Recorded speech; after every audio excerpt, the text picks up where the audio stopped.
After 5 very intense races to start the 2025 1UP Nitro National Series season taking place on variously shaped oval circuits around the country, we now head to our first road course of the season across all of 1UP's main divisions, and it all happens here at Sonoma, California. This is the Sonoma Raceway, and where we take on 28 laps for race number 6 of the Nitro National season for 2025. And alongside me to bring you all the action once again is Duke Ansack with us for today's race. What's not to love about Sonoma? You got beautiful scenery, lots of elevation change, very technical circuit, and the tires are going to take a pounding here, but the key to this race is execution, hitting your marks as consistently as possible, and finding the right rhythm to navigate 28 laps around this 2-mile, very twisty road course.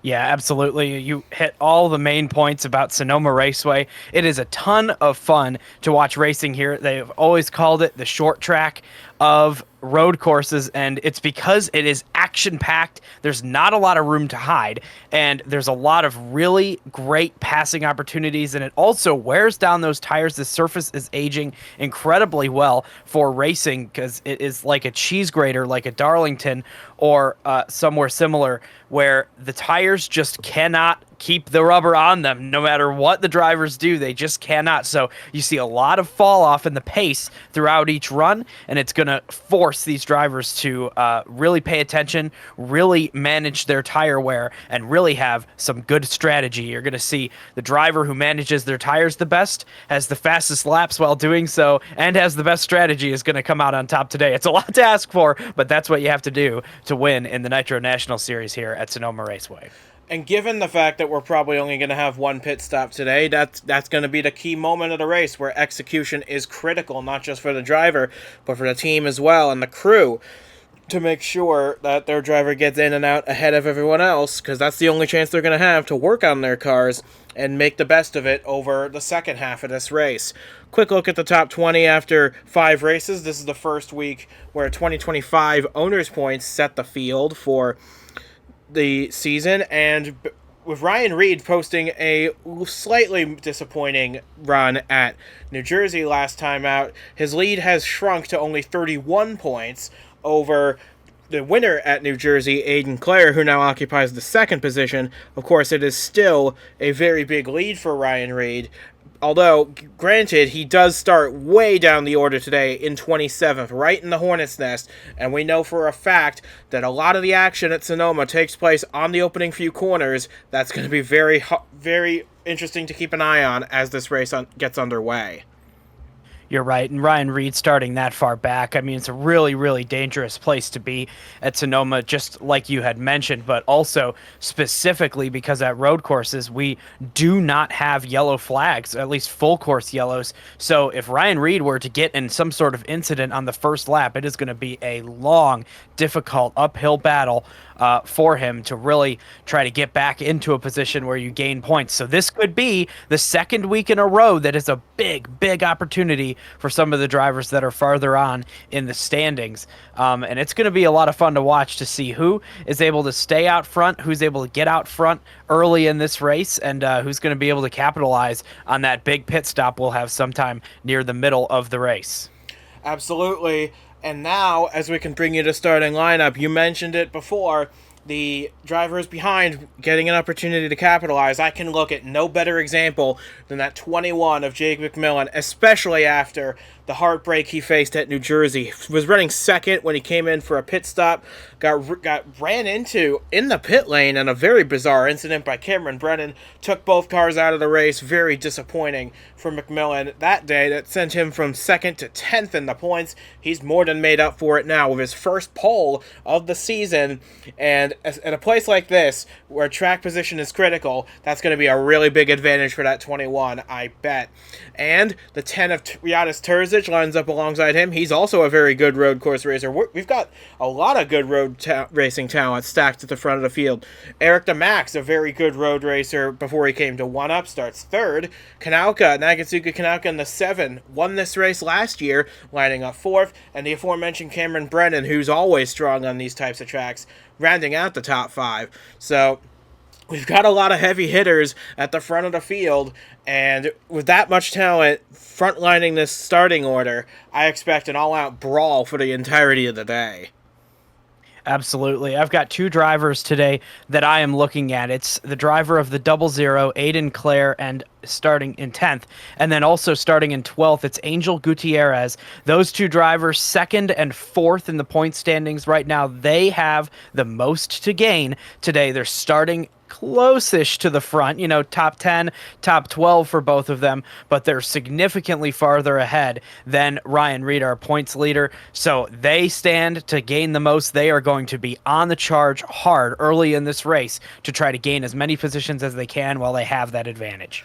Absolutely, and you got to remember, Aiden Clare finished 2nd in this race last year to his teammates. So This is a track where Aiden Clare goes well, and I'm very curious to see if he can make some gains from his starting position of 10th.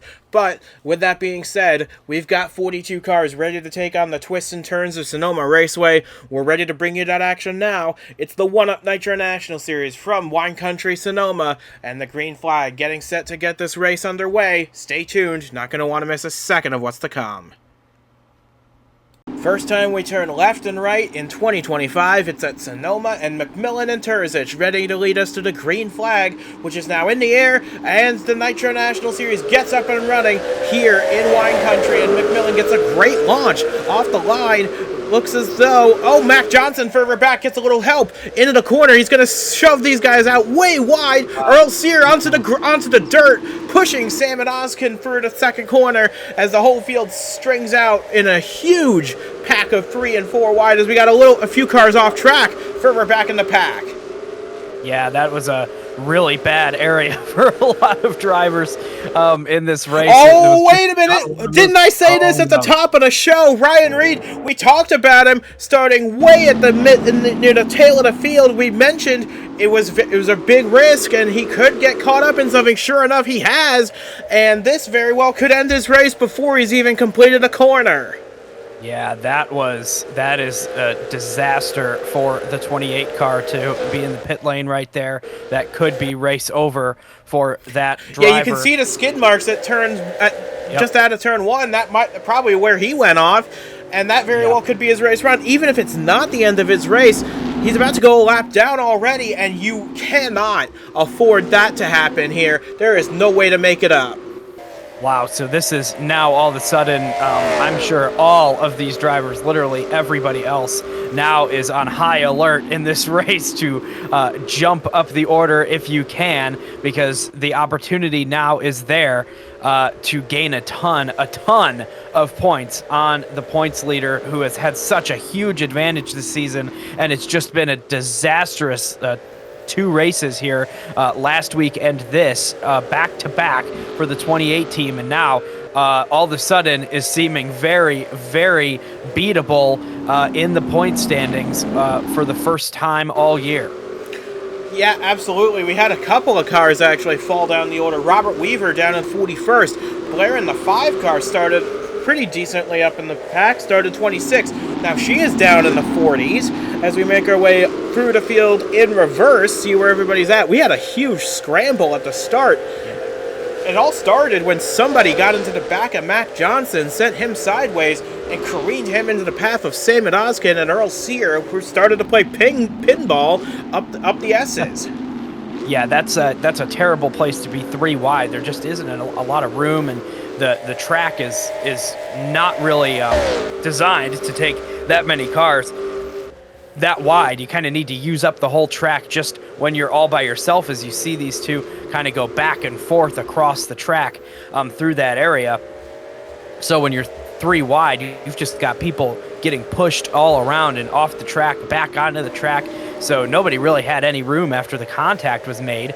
And then luckily the sides of these cars pretty flat, relatively flat in comparison to some other vehicles that race in this league, but they don't really bend in on the tires. You don't get a lot of flat tires from the damage, so everybody should be okay after a little bit of chaos on that first lap. Well, yeah. Other than 1 car. Yeah, it looks as though, however, things have sorted themselves out for the most part at the front of the field. Well, Jake McMillen on lap 3 has pulled himself out to about a second's gap between himself and Terzic in the 10. Eric DeMax still keeping touch with the 10 from behind. He's only about half a second behind. That could be a battle worth keeping our eye on for the rest of the day. As McMillen rounds the final, hit the main hairpin of the track as we look through the rest of the top 5. Kanalka in 4th. Brandon Smith managed to find his way past Cameron Brennan at the start to move himself up into the top 5 as McMillen's lead has grown to a second and a half. Yeah, this is looking good so far for the 21 car. I would say that the main concern you might have for the 21 is maybe to burn up those tires. You don't want to use your tires too fast in this race. You really have to conserve. You can look at the surface of this track and just see how gritty it is and how much it'll just like wear those tires down to the threads if you aren't careful. So 21 car, just got to start managing here. You've got your gap, you've got that big lead. Now it's time to manage those tires until that pit stop. It's only 28 laps, but it is a long race that we have ahead of us still. So it's a lot of stuff that needs to go into it to be able to pull it off and finish off the win. And I think we assumed this once we saw him in the pit lane, but now we can confirm Ryan Reed was not able to get back on track. He will not even complete a lap at this race, and he will finish 42nd today. Bitter heartbreak for that 28 team, who is the model of good performances to start the season. 2 wins, a few other solid top 10 results, but this is definitely going to blow the doors to this race wide open. If Aiden Clare can make some gains and get up there, he's currently running in the 10th position. If he can get a little further up the order, he could take the points lead today.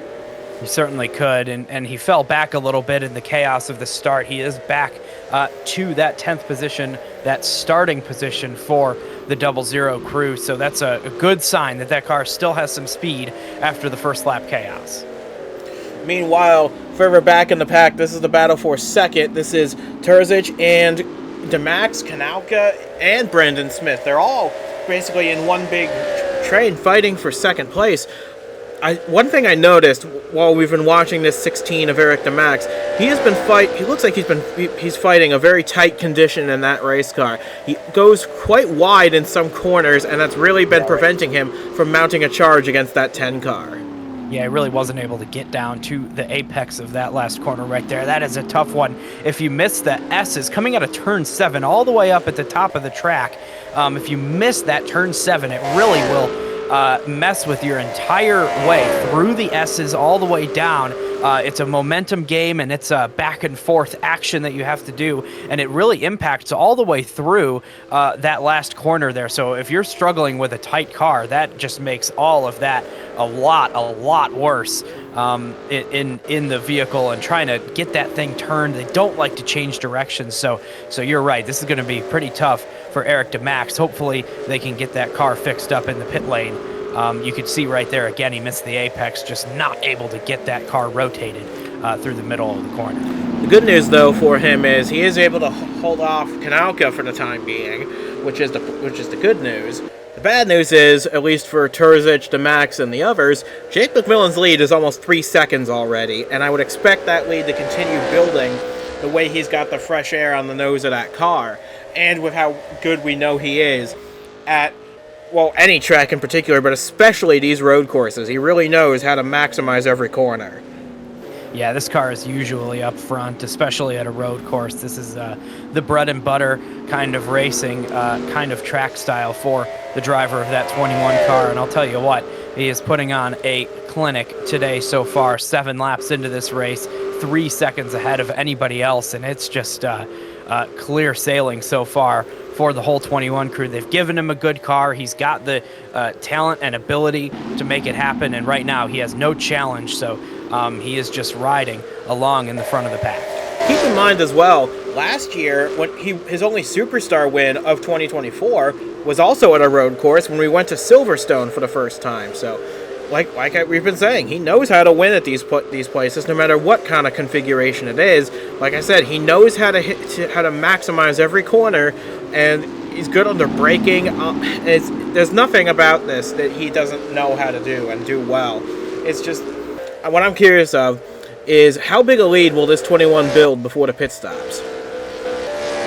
Yeah, and that's going to be critical because if you have any sort of issue on your pit stop, I mean, even 1 or 2 seconds longer than other people with just like a minor, maybe somebody slips, maybe the car doesn't jack up quite as instantly as you'd like. I mean, those things can add just a little bit of time, but it could be detrimental in a race where you're not going to get a caution to save you. And possibly make that pit stop during. So you want to build that gap. You want to have a big gap so that you can afford to have 1, 2, maybe even 3 seconds of issue on that pit lane. Give yourself that room to breathe, and then everything is going to go just a little bit better. And right now, he continues to build that gap, and that is great news for that whole crew. We were looking for a moment at Aiden Clare in the 0-0. This is his great opportunity to try and gain points on Ryan Reed, who we've stated multiple times, out of this race on lap 1. But the way they're running right now, as the points stand currently, with Aiden Clare in 10th place, Ryan Reed in last, the point lead would change hands. Aiden Clare would have a 2-point advantage over the 28 of Ryan Reed as we would head to Hawaii next time out. But I'm sure Aiden Clare would love to have a little bigger advantage in the points compared to what he's got right now. And he has Earl Sear directly ahead of him, and Samad Ozkan directly ahead of him as well. Yeah, and so far, so good for this. And look, it's a move to the inside coming out of turn 11. He missed. The Max missed the hairpin again. Yeah, but that's just that's kind of a bad spot to be able to make a pass. You can get to the right of the 16 car there, but then it's 2 left-hand corners in a row. Oh man, look at that! Yeah, this car is really evil right now for Eric DeMax. You can just see it's like so tight, and then all of a sudden, as soon as it starts to rotate, it wants to come around on him. That is just a terrible handling race car right now. You have to wonder how they missed the setup so badly for this race just to start. Maybe there's a little bit of damage on that car too, but yeah, they're going to have some work to do in the pit stop. I mean, to give them credit, they are able to hang on to 3rd place. In this race, yeah, this would be a career best finish for Eric DeMax if he can finish there, which is very good. And he entered today 19th in the points. He was 92 points off the lead. But with Ryan Reed's with Ryan Reed's retirement from this race, DeMax is going to gain a heap of time on the 28. He's going to gain if he finishes here, he'll gain almost 40 points in one race, which is very good. And hopefully he's able to catch his teammate in the points, AJ Zhao, who entered today 8th in the points, 64 behind. But Zhao is running just outside the top 15 at the moment. So DeMax, the highest placed defensive motorsport cars, and in fact, the highest placed Chevrolet overall. Yeah, this is a really, really good day for that 16 crew. And I'll tell you what, another guy that is having a good day, we're not looking at him right now, so I'll keep it brief, but that number 18 car of Mac Johnson, I know we mentioned him before, but he stands to gain quite a lot in the standings here. If this race were to end right now, he's only 56 points back from Ryan Reed. We know Ryan Reed's issues so far today. Whoa! Brandon Smith, he sends Kanauka into a spin at turn 7. A huge lockup from the 92 of Brandon Smith, and it cost Nagatsugu Kanauka quite badly. Now Kanauka's fighting Samad Ozkan for the S's. A huge mistake out of Brandon Smith, and Kanauka's the one that pays for it. That was crazy. I mean, usually you don't see that. But yeah, that 7 car got set for a ride, and he's lucky that he was able to keep it under him right there for a little bit and was able to manage to stay in the top 10 without spinning or getting into the grass or anything like that. I guess it's really dirt at this time of year, but still, that could have been very, very bad or a lot worse for the 7.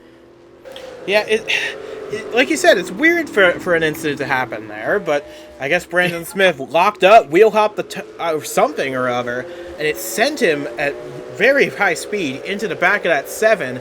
I'm impressed that Kanauka didn't get more impacted by that. Kanauka actually kept it pretty straight, all things considered, and only lost 3 or 4 spots out of that. You know, I'm more impressed at how minimal the loss was. Actually, you can still see him in the camera shot. But yeah, that was a fascinating moment right there. I don't You don't usually see it, but sometimes you do. I mean, drivers, you make mistakes sometimes, and the tires are wearing out. We're closing in on that halfway point of this race when they're going to want to start making pit stops. I'm sure a lot of these drivers, especially some in our top 5, are going to be screaming to get new tires as soon as possible. So yeah, right now, kind of a wild moment in this one, but everybody relatively unscathed. I think if you were to ask the 7 car right now if they were unscathed, they would not agree. But I think that relatively unscathed, everybody is remained. Also, that's been 2 laps in a row that Eric DeMax has missed the hairpin on 2 consecutive laps, but he's still able to hang on. He's only a half second off the 10, for what it's worth. But while we've been going over all this, Jake McMillen has built a 6-second lead over everybody else. He's on a cruise at the moment, but of course he can't feel comfortable with that. I know he's got a 6-second lead. A lot of people would feel comfortable with that, but he knows what it's like to lose these races. Remember flashback to Atlanta where DeMax missed turn 7 there as well. But yeah, that's this whole section through the S's right here. It's impossible to get that recovered. Yeah, but McMillen has got to be wary because flashback to Atlanta, he thought he had that race until Mike White came along and snatched it by 14 thousandths of a second. But McMillen's got to keep. I'm sure he's keeping his expectations realistic here. He knows what it's like to lose races and win races, so keeping everything out there. But another guy I want to talk about real quick. I know it shouldn't be too much of a surprise to see him up here on a road course, but Cameron Brennan has had no luck this season at all. He missed Gateway because of a crash at the Daytona 500, but he's made every other race on time. He is running in 5th place, right where he started. He gained a place when Kanauka got spun round, but he's keeping ahead of Mac Johnson in the 18 by about half a second, fending off every challenge coming his way. Yeah, really great job from that crew as well to just deliver on the car that is required to have a good race today. You know, a lot of the time you have a driver that is good at road courses. You know, a guy like Jake McMillen, a guy like Cameron Brennan, where you need to deliver that car to be able to execute on having the talent. And a lot of the time it doesn't happen. You know, it's not automatic that a driver that's good at a track like this is going to be running up front. You have to have the car. You have to have the speed in qualifying. You have to have a good practice session where you learn, where you improve that car. And it doesn't always happen. But when it does, man, it really can shine a spotlight on some of these drivers that maybe in a race on an intermediate oval, they just don't have the equipment or maybe the experience necessary to run up front all the time. So it's really nice to see all of that work out. One thing I did notice, this is the first lap we've had where the gap between McMillen and Terzic actually went down. Granted, it wasn't by a lot. It was like half a tenth at most. But it may be a sign that the tires are starting to level out among the top 3 or so. It's going to be interesting because this is the halfway lap right here. We're coming to halfway when they get back to the line. Curious to see if anyone jumps this early or not. I'm curious to see who, if anyone, takes that gamble. But going back to further back in the top 10, that was a car right there. I'm glad to see doing well. Samit Ozkin in the 43, another solid road course racer in less than stellar equipment. MJ Autosport, brand new to the Nitro National Series. He has a top 10 this season. It came at Daytona, but this is the first time we've seen him in the top 10 since then, and he's pretty much kept it there all day. So kudos to Samit Ozkin there.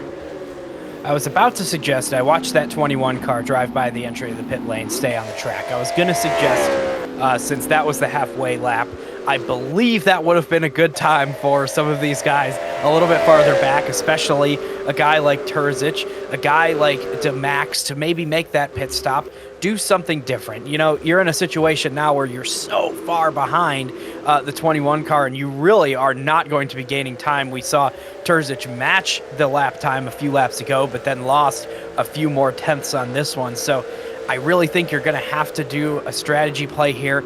I think that short pitting might be the way to go. You want to try to get yourself that track position, and if you can get, 2 laps advantage on the 21 car, you might just be able to overtake him, and then maybe you can fend him off. Just maybe, it's going to be a tire disadvantage, but, you might want to try and take that chance. So we'll see who makes the pit stop first.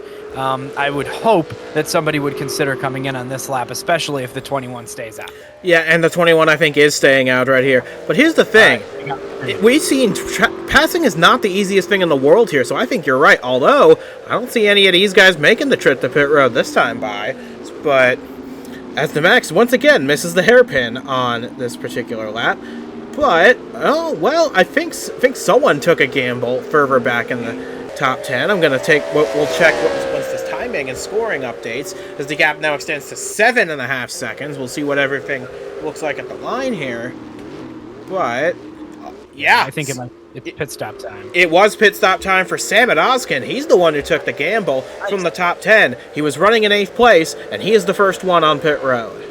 That's a great move. So the big worry, the reason everybody has stayed out so long, is that you want to have a tire advantage later throughout the rest of the race. So everybody now who has stayed out is going to have a 1 or more lap tire advantage over Sam Oskin. However, Oskin is going to have a track position advantage over these drivers. And like you said, passing has not been easy. It usually isn't on a road course, especially at Sonoma.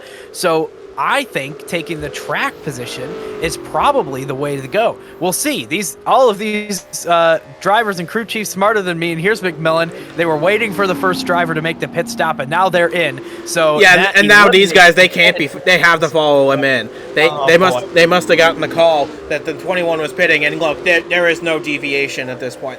Everybody, once they got the call that McMillen was pitting, they are not wasting any time. However, we do have one staying out another lap, and it's Wyatt O'Quinn in this 38. He wants to build a tire offset to McMillen, and why not? He has had a rough season to start with, and he's probably not going to lead at the line because McMillen crossed the line on pit road, but building an offset, hey, it's worth a try. Yeah, certainly, and even if it's not just against the 21 car, it's pretty much against everybody else in the field. There's only maybe 1 or 2 other cars that have stayed out on this cycle. So we'll see what happens here in the pit lane. It looks like there were 3 more cars that stayed out, so a total of 4. Wait a minute. I think McMillen's got delayed by something. He has been delayed because Terzic has gotten by on the pit exit, so it's the 10 that will lead the charge off pit road. There you go. That's what we were worried about, didn't we? Because we knew that even the slightest issue on pit road could really set someone back, and now it has set Jake McMillen back. He has now got to hope that within the next 12 laps, he is able to chase down and repass Terzic to take the win back, as it looks like we have 4 cars who have stayed out. Wyatt O'Quinn, Austin Scott, Jared Shank, and Austin Liang. Those 4 are going to probably pit this time by, which will hand the lead to Yadis Terzic in this 10 car. Wow, and I'll tell you what, that's exactly why you have to build that big gap. If you've got the means, you want to build the big gap so that you can afford to make a mistake. Now, the 21, he did lose the position. We've seen him be faster, and he's on a tire, and there's no tire offset, so the 21 car theoretically should be able to chase down that 10, but he was only able to lose that 1 spot. Small mistake on pit road. It's going to work out. It's going to be okay, but he's still sitting there in 2nd place. He's got to get that 1 spot back. It could be a lot worse for the 21 car. Yeah, so I'm very curious to see this because he's going to have 11 laps now. He needs to we'll see what the gap is first between these two. It looks 1.8 seconds, the gap between Terzic and McMillen. If my math is correct, 11 laps, 1.8 seconds, he's going to have to gain at least a couple tenths a lap to catch. Yep. And that's what he was doing when he was out front, but now he's in a little bit dirtier air. His car has not had to handle behind traffic yet so far. I'm sure that they didn't adjust for that. So it's going to be fascinating to see what he can do behind the 10 car. Yeah, and he hasn't faced any pressure from behind either. That's another thing to keep an eye on, because look, DeMax is right on McMillen now for 2nd place. It looks as though with DeMax's handling issues he's faced today. I don't know if they've done anything to fix that. Hopefully they did. But McMillen is starting to pull away from the 16, and I'm curious to see how if the 21 can catch the 10, and if he can, how long will it take him? And if he does catch him, will he be able to get the move made to pass? We'll see here. He's 1.8 behind on the last lap, so we're going to get an update as they cross the line here. It's going to be changing, and we'll watch that leaderboard in the top left to see what it is. There goes the 10. There goes the 21. That's not enough. That's negligible. That's negligible gains. So the 21, he needs to gain a lot more than that if he is going to track down this 10 car. Because keep in mind, Fair & Racing is a very good team. They've won the last two championships in this series for all things considered. And Terzic is a very strong road racer in his own right. So this is not going to be an easy task for Jake McMillen to accomplish.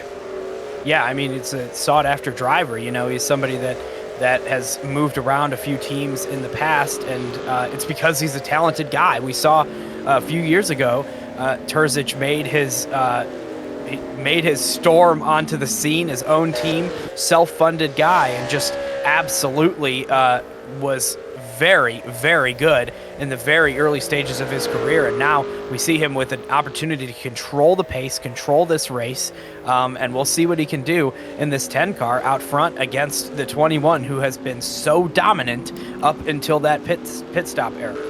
A couple things to note as well as we check in on. Well, first let's check in on the update of the line between these two. That's still really small. I'm surprised he's not gaining that much. Yeah, but a couple more things to note. During the pit stops, Mac Johnson did get past Cameron Brennan to move up into the top 5. So Johnson runs 5th, Brennan 6th. We got a few new faces in the top 10, and they're both Robbers Racing drivers. Angel Gutierrez in 8th, Riley Hooper in 10th. That has come at the expense of Earl Sear, who's now just outside the top 10, and Sam Odoskin, who made the early pit stop, maybe had an issue of his own. Now he's a few positions further back than he was at the beginning. Yeah, that's pretty disappointing. I mean, you really want to have a good pit stop to take advantage of that strategy, but that's not how it always works out. So that's a tough break there. However, you gotta just have to recover on the track if you can, even though you're at the tire disadvantage at this point. And one thing to note about McMillen and his charge against Terzic here, what he needs to make sure of, he needs to gain every single lap. Because if there's even one lap where he loses time to this 10 car, it's pretty much over. He did gain a full 10th that time, which is better, but I still think that's a little bit less than what he needs. Yeah, it is. And he was setting laps that were a lot faster than the 10 car earlier in this race, but it's the difference of having that car in front of you is just not allowing your car you don't have as much downforce, you don't have as much grip in turn, and the 21 car just handling very, very differently. So once he starts to learn how it's handling, once he starts to figure out exactly what this car wants, now that he's behind somebody, he's going to get a little bit faster, but we'll see if it's enough because he's running out of time. Yeah, we're coming to 7 laps to go right here. McMillen still has the fastest lap of the race, which is worth a point. He said that earlier. But like you said earlier, the team probably did not adjust that car for traffic because they expected him to get back out with the lead still. So now that he's in his own traffic, this is going to be close because, like we said, coming to 7 laps to go. The gap is 1.6 now, and we'll see what it is at the line. This is going to be a very nip and tuck battle that we're going to want to keep our eye on. And we're checking to see, at the line, oh my God, it's only 2/100ths of a gain that time by. Yeah, it was. And I'll tell you what, he is gaining some time ahead of Eric DeMax, but yeah, just not eating into that lead really at all for Jake McMillen right now. We're going to see how it all plays out through the rest of this race, but the 21 not looking as strong as he did earlier in the competition. And if he doesn't go on to win this race, this is going to really hurt because he started on pole. He's locked up the most laps led in this race as well.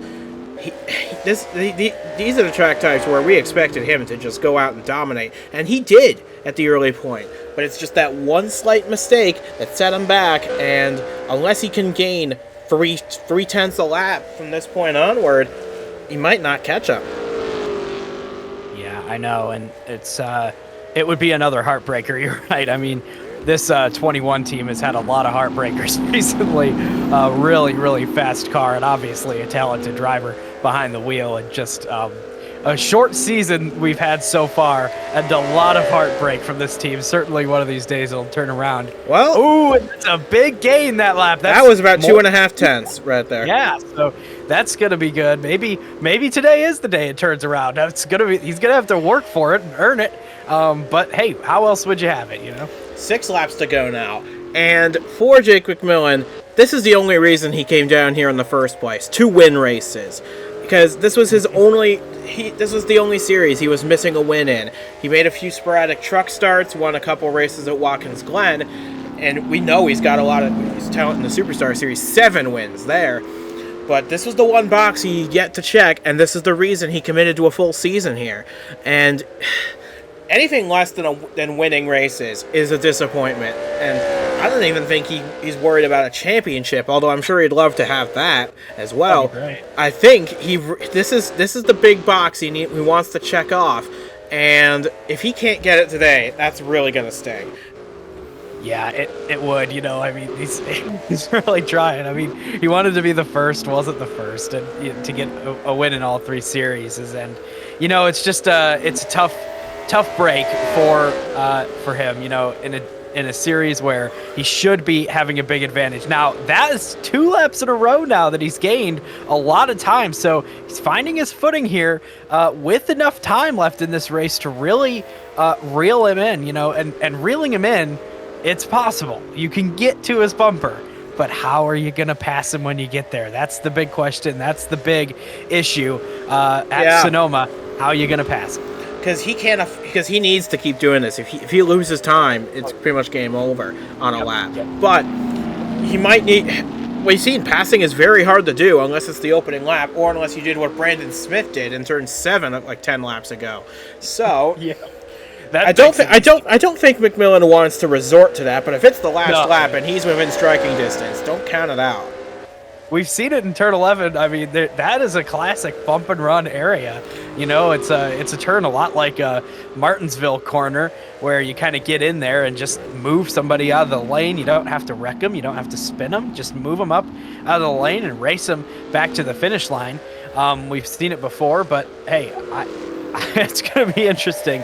What happens? Let's see what the gap is here. Oh, this time not ideal for Jake McMillen. That's a 2/10 loss on that lap. I said it before, he could not afford to lose time on a single lap to Terzic, and he just lost a good chunk of it, as a matter of fact. So I'm not saying it's over, because you can never say that with these races, but we only have 4 laps to go, and the gap is 1.1. Yeah, and I mean, it's really interesting. You can see he starts to gain some time in the first section of the track, kind of up through turns 1 and 2 there, and then a little bit through here. But then once they get out of the S's and through the S's is where really Terzic is making his money, getting through this part of the track really smooth, really easy, and just keeping that momentum up. And you can see the gap grow between the 10 and the 21 car through here. And the 21 missed the apex there just slightly, so you have to let off the gas. You don't want to get into the dirt, and then here's through turn 11. Yeah, he was late on the brakes into turn 11. That he gained a lot of time on the entry, but he might lose it again on the exit, because look, the gap is, well, we'll see, because we're closer. I think it's going to be closer. We're coming to 3 laps to go. Yeah, that's a big gain. 3/10 that time. So keep doing that. I mean, he needs to. He needs to gain 3/10 a lap the rest of this race to get past and win this race. Yeah, well, I'll tell you what, he might have already gained 3/10 on this lap. He had a really good section up through turn 2 there, and now look how close you can see him in the camera shot we have on our leader Terzic. And the second half of the track is where he's going to have to be better through the S's, and he's going to have to start using turn 11 a little bit differently. You can't always send it deep into turn 11 and sacrifice that time on exit. You need to have a good exit as well. So we're going to see what happens if he is able to improve his second half of the lap. Yeah, slow in, fast out is the way to go for that corner. But yeah, I noticed they're taking a lot of curb on turn 9 there. So I'm curious to see if they're all doing that, or if it's just a late resort. But yeah, look how close he is at this lap. We'll see. He's going to gain more time here, I think, but is he close enough with only 2 to go? I don't know if he's even going to gain on this lap. He could, but we'll see what it is at the line. Yeah, well, it was a 10th, but that's not enough. He needs to gain 4 tenths a lap now to try and get past. The less time he gains each lap, the more time is going to be asked of him to gain in the remaining laps, and it might get to a point where he just can't make that time up.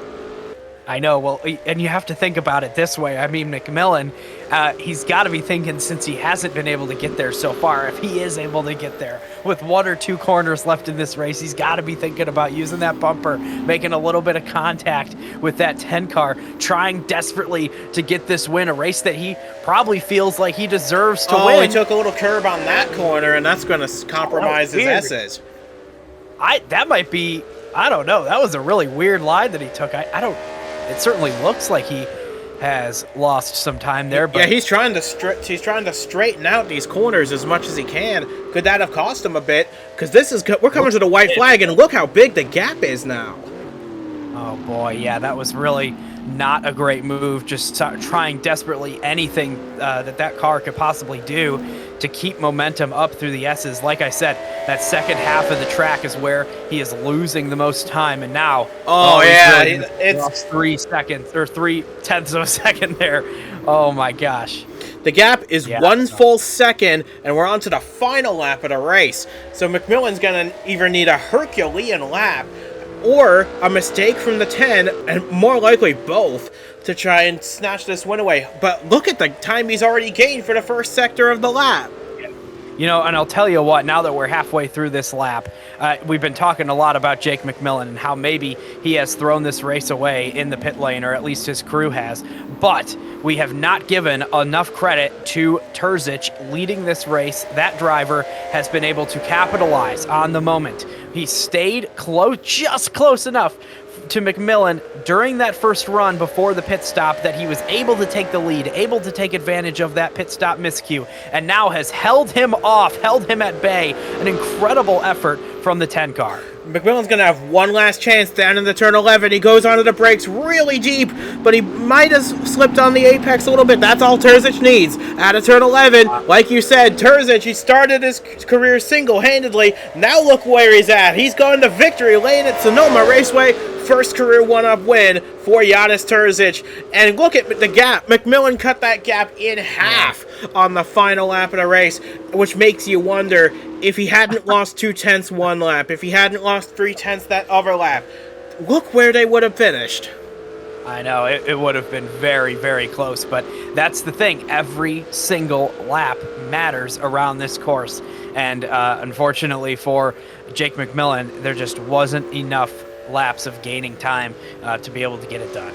Props to Eric DeMax as well. First career podium for Eric DeMax with that bad handling race car, and we were wondering if he was going to make it that far, but sure enough he did. Brandon Smith fourth with a little bit of chicanery at turn 7. Mac Johnson ran out the top 5 ahead of Cameron Brennan. Kanalka in 7th, not quite another win, but that's got to be a great result. Gutierrez 8th. Aiden Clare finishes 9th. That'll give Aiden Clare a points lead after this, and Bradley Hooper completes the top 10. He needs that after the run of form he's had as of late. But, man, for Terzic, a day of jubilation and a day of vindication. For Jake McMillen, man, what could have been for him, though? Yeah, I know.